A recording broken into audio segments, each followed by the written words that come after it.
আজ আপনাদের নিয়ে যাব দুবাইয়ের বিস্তীর্ণ মরুভূমিতে, সোনালী বালির ঢেউ আর নীরবতা। এটি ছিল বেদুইনদের ঠিকানা। এটি শুধু বালু নয়, এখানে লেখা হয়েছে দুবাইয়ের ইতিহাসের প্রথম অধ্যায়। মরুভূমির নীরবতার মাঝেও লুকিয়ে আছে মানুষের সংগ্রাম আর স্বপ্ন, যে অদৃশ্য শক্তি আজকের মেগা সিটি দুবাইতে রূপ নিয়েছে। আজ মরুভূমির খোলা আকাশের নিচে করব ইফতার, জানবো দুবাইয়ের ইতিহাস, দেখবো আগুনের নৃত্য, আর পার্থক্য খুঁজবো দুবাইয়ের মূলভূমির সাথে মরুভূমির জীবনে। চলুন হারিয়ে যায় আজকের গল্পে।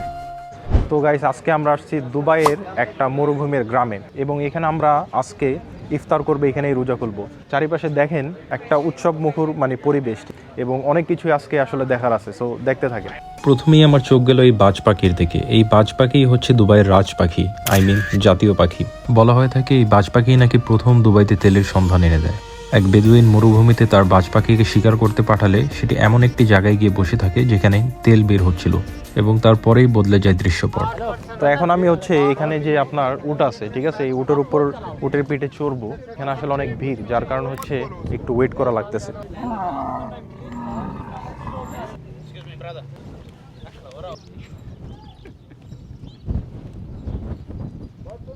তো এখন আমি এখানে বসবো। এখানে পাও উঠামো কেমনে?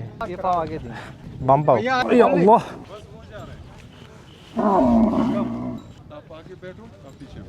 একজন আগে বসবে, একজন পিছনে বসবে বলতেছে আর কি। আজ হয়তো আমরা উটের পিঠে উঠছি শুধুমাত্র বিনোদনের জন্য, আর যাতায়াতের জন্য ব্যবহার করছি গাড়ি। তবে অতীতেই উটই ছিল মরুভূমির একমাত্র যাতায়াতের ব্যবস্থা, এবং এই উটের পিঠের উপরেই নির্ভর করত মরুভূমির মানুষের যাতায়াত।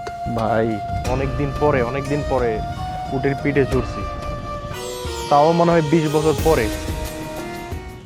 এখন এটা নামবে, ঠিক আছে। ইয়া আল্লাহ, ইয়া আল্লাহ, ইয়া আল্লাহ, ইয়া আল্লাহ। এখন নিচে হবে। ইয়া আল্লাহ, ইয়া আল্লাহ। প্রায় পড়ে গেছিলাম ভাই, প্রায় পড়ে গেছিলাম। ইয়া আল্লাহ। দেখেন, এখানে আপনি চাইলে এগুলো কিনতে পারবেন। কিতনা কি বলা? 50 দিরহাম। বেশি চাইতেছে, যদি আপনি এখানে বাড়াবাড়ি করে কমাই নিতে পারবেন। এখানে রাখা আছে